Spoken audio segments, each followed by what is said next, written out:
Breaking news చూస్తున్నాం. దేశ రాజధాని ఢిల్లీలో శాసనసభ ఎన్నికల పోలింగ్ ప్రశాంతంగా కొనసాగుతుంది. ఉదయం 7 గంటలకు పోలింగ్ ప్రారంభమవగా తొలి గంటలోనే రాష్ట్రపతి ద్రౌపది ముర్ము సహా పలువురు ప్రముఖులు ఓటు హక్కును వినియోగించుకున్నారు. సాయంత్రం 6 గంటల వరకు జరగనున్న ఓటింగ్లో 1.56 కోట్ల మందికి పైగా ఢిల్లీ ఓటర్లు తమ ఓటు హక్కును వినియోగించుకున్నారు. మొత్తం 70 అసెంబ్లీ స్థానాలకు ఒకే విడతలో పోలింగ్ జరుగుతోంది. ఇక అన్ని స్థానాల్లో అధికార ఆమ్ ఆద్మీ పార్టీ, బీజేపీ, కాంగ్రెస్ మధ్య త్రిముఖ పోరు నెలకొంది. ఓటింగ్ నేపథ్యంలో ఎలాంటి అవాంఛనీయ ఘటనలు జరగకుండా కట్టుదిట్టమైన భద్రతా ఏర్పాట్లు చేశారు. ఇక 30,000 మంది పోలీసులు 220 కంపెనీల పారామిలిటరీ బలగాలను మోహరించారు.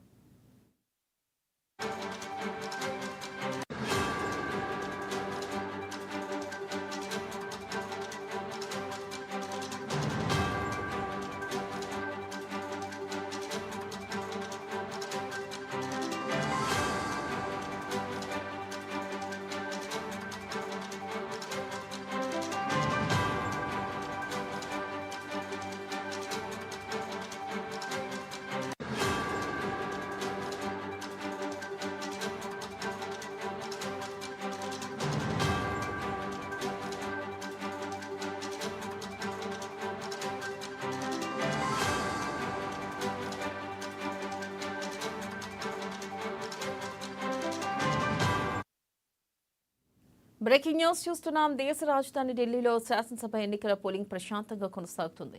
ఉదయం 7 గంటలకు పోలింగ్ ప్రారంభమవగా తొలి గంటలోనే రాష్ట్రపతి ద్రౌపది ముర్ము సహా పలువురు ప్రముఖులు ఓటు హక్కును వినియోగించుకున్నారు. సాయంత్రం 6 గంటల వరకు జరగనున్న ఓటింగ్లో 1.56 కోట్ల మందికి పైగా ఢిల్లీ ఓటర్లు తమ ఓటు హక్కును వినియోగించుకోబోనున్నారు.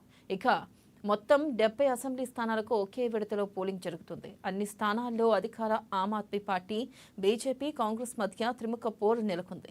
ఓటింగ్ నేపథ్యంలో ఎలాంటి అవాంఛనీయ ఘటనలు జరగకుండా కట్టుదిట్టమైన భద్రతా ఏర్పాట్లు చేశారు. 30,000 మంది పోలీసులు, 220 మంది కంపెనీల పారామిలిటరీ బలగాలను మోహరించారు.